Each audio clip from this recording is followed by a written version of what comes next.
think somebody here wants to talk about vampires. Welcome to Watch Mojo, and today we're counting down our picks for the top 10 movies ruined by actor controversies. When you drive the same road day after day, it's easy to start thinking about the road not taken. For this list, we'll be looking at the most notable films that were either cancelled or significantly overshadowed by drama surrounding one of its stars. Which of these scandals disappointed you the most? Let us know in the comments. Number 10. Blade Trinity. The third and final Blade film was ruined by none other than the leading man himself, Wesley Snipes. We call ourselves the Night Stalkers. Sounds like rejects from a Saturday morning cartoon. Many horror stories have been told regarding his behavior on set. He was allegedly very difficult to work with, wouldn't speak to his co-stars much, and used a pejorative term against Ryan Reynolds. Patton Oswalt also said that he tried to strangle writer-director David S. Goyer, a claim which Snipes has denied. And Wesley Snipes was going crazy, and he wouldn't come out of his trailer, and you'd walk by his trailer, and this wall of pot stench would just like, whoa, and kind of push you to the side. Goyer has been rather public about his difficulties with the production, telling The Hollywood Reporter, "I don't think anybody involved with that film is happy with the results." We'd go even further and say that very few people, from critics to fans, were happy with the final product. What, you amateurs are supposed to be helping me? You? Look at you. You're kids. You're not ready to roll with this. Number 9. Aloha. This movie was dead on arrival for more than one reason. Aloha is easily one of Cameron Crowe's worst films, plagued by sloppy writing and incoherent editing. I was your last chance. Right, yeah, and you know so much. And you knew everything. You sold your soul so many times, nobody's buying anymore. But it was also largely overshadowed by a whitewashing controversy. Caucasian actress Emma Stone played a one-quarter Chinese, one-quarter Hawaiian woman named Allison Ng. Well, sir, I will also be an invaluable addition to our joint mission. I am a quarter Hawaiian, ho'olalea. A major part of the character was that her look didn't reflect her heritage, but the decision still generated intense criticism. The Media Action Network for Asian Americans called out the production's casting choices, and both Crowe and Stone ultimately apologized. I'm a major select, sir.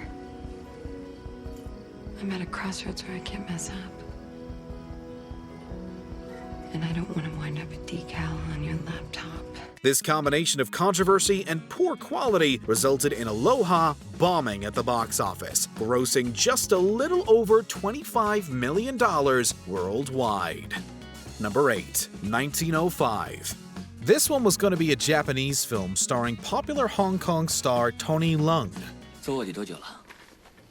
我跟了韩生3年多，之前跟我几个老大，加起来差不多10年吧。 He was reportedly slated to play a Chinese loan shark named Yan Yunlong, who travels to Japan during the late years of the Qing dynasty. Unfortunately, Lung's involvement in the film caused considerable backlash in China. 我以前没得选择，现在我想做一个好人。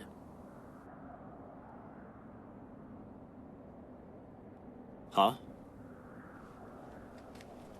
跟法官说。 This controversy was made even worse by the tensions between the latter country and Japan. The actor eventually backed out of the project, and the political turmoil apparently also caused issues with the movie's financing. 周生份人對太太幾細心啊？邊處係咧？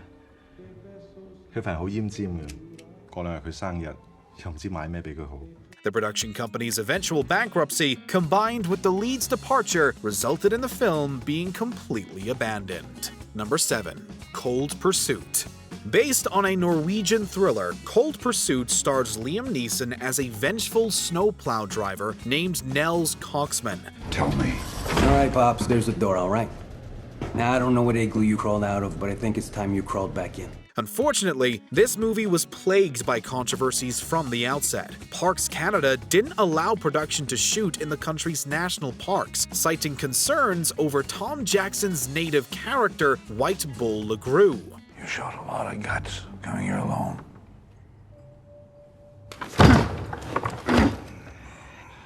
But I need a son for a son.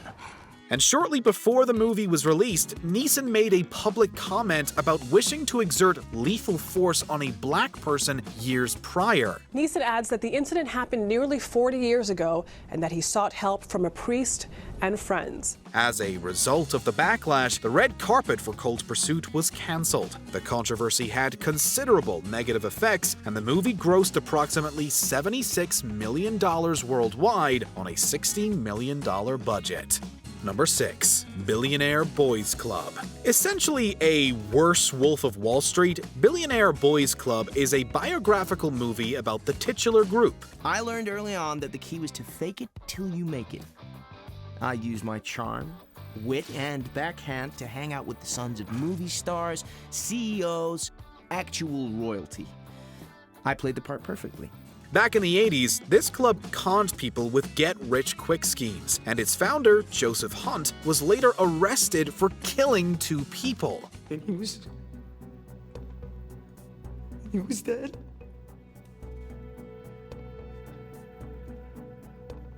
It was Joe. It was all Joe. Hunt is played by Ansel Elgort, and one of his victims by Kevin Spacey. You see where this is going. Yeah, but Dean, these are not in mint condition. These have not been stored properly. I am not paying $2,000. No, I will pay you at most $600 for the whole set. This movie was released shortly after misconduct allegations against the latter actor came to light, which understandably significantly hindered its marketing. The victim, my son, was a starstruck, straight, 18-year-old young man. The result was a movie that nobody had even really heard of, one that grossed a laughable $618 during its opening weekend.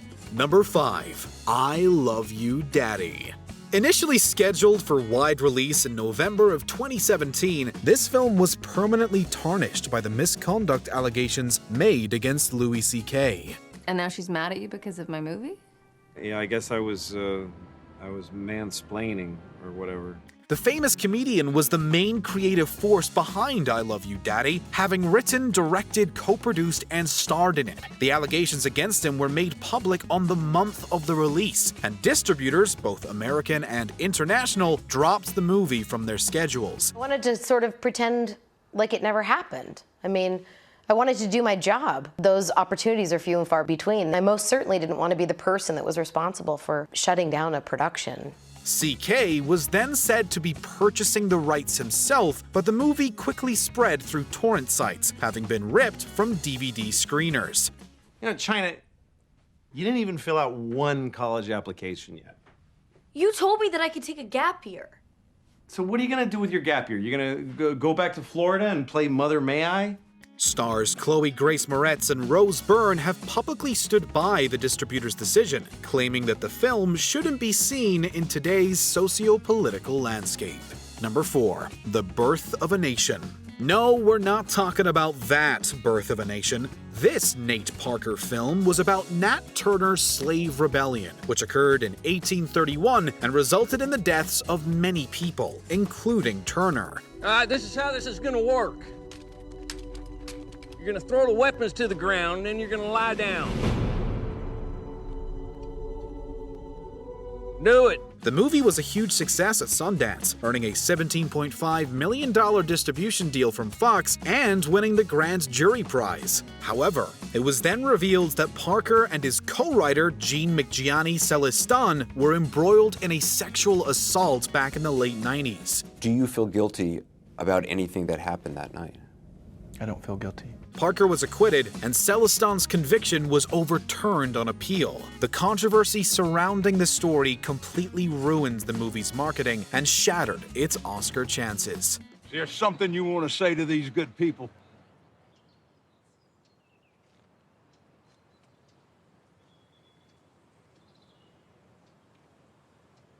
I'm ready. Number 3. Rub and Tug. Back in 2018, it was announced that Scarlett Johansson would be playing the historic gangster Tex Jill. Yeah, then she took a role in Rub and Tug where she would have played transgender, but she backed out after a major uproar. He was a transgender man who ran a prostitution ring through illicit massage parlors. However, the casting of Johansson was enormously controversial, as many believed that a cisgendered woman shouldn't be playing a trans man. Well, Scarlett tells the magazine, you know, as an actor, I should be allowed to play any person or any tree or any animal because that is my job and the requirements of my job. She initially mishandled the situation by naming other examples of such casting choices, such as Jared Leto and Felicity Huffman, before eventually exiting the project. I suppose I should thank you for wearing men's clothes, not embarrassing me. Are you ashamed of me because I hadn't realized that? The entire thing was scrapped and is being reworked as a television series, with the pilots being written by trans artist R. Lady J. Number 2. Music. Ironically swapping music for filmmaking, global megastar Sia co-wrote, co-produced, and directed Music, a drama about a non-verbal teenager on the autism spectrum. Little Miss Muffet, where you been hiding yourself? Got a lot of pups for you today. Good intentions aside, the film was viciously condemned for its depiction of autism. Its portrayal of restraints was deemed problematic, as was the casting of the non-autistic Maddie Ziegler. Calm down.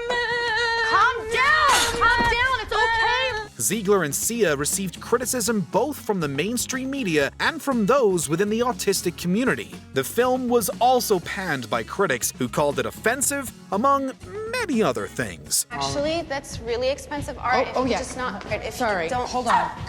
Yeah, no, she's fine. She's fine. We got it. We got it. Let's just hang her. Okay, sorry. That's like fake here. Sit down now. All right, we're almost out of here. Music was a flop all round and reportedly grossed just about $645,000 despite its $16 million budget.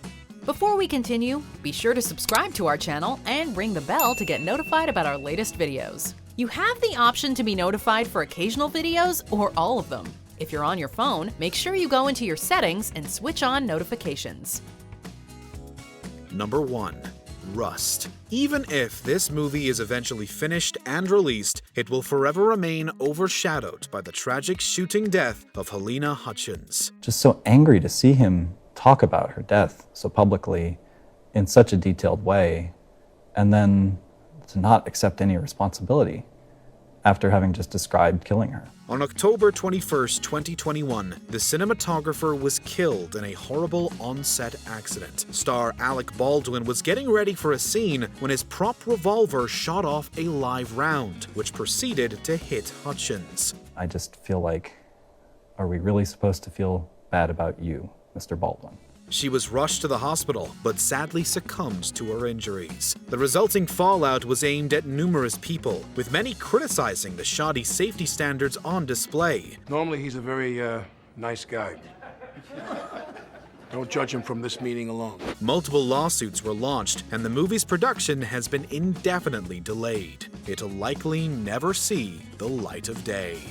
Do you agree with our picks? Check out this other recent clip from WatchMojo, and be sure to subscribe and ring the bell to be notified about our latest videos.